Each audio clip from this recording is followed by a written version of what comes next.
iOS 27 Beta 5 is released. Here's what's new. Earlier, the total size of iOS was 25.29 GB and the system data was 18.7 GB on my 16 Pro Max. But now the total size is 32.85 GB. But the system data got reduced to 13.72 GB. The App Store icon has changed. So did the Safari's icon and settings icon. Siri UI has more transparency now.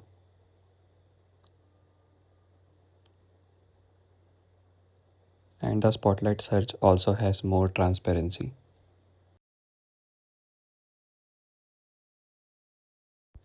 The default black widgets were darker in Beta 4, but now it is slightly less darker.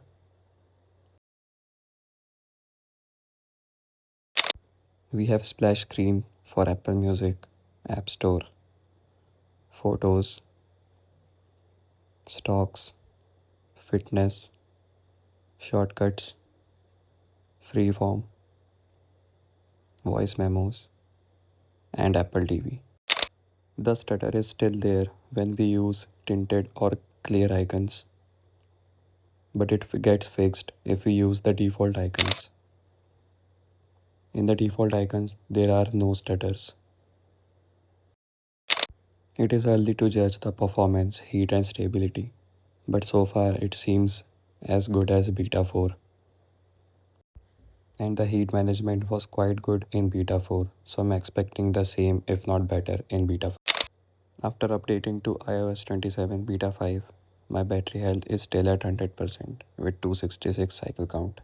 And it is very early to judge the battery life of Beta 5. I'll make a dedicated review of iOS 27 Beta 5. Subscribe to my channel to stay tuned. The blur effect is still in a straight line though. I wish this was fixed in the Beta 5 update. Keyboard seems to open faster with no delay. And the photo album also seems to open faster compared to Beta 4. Should you install iOS 27 Beta 5? Well, it is too early to judge the battery life and performance. Thank you so much for watching. Peace.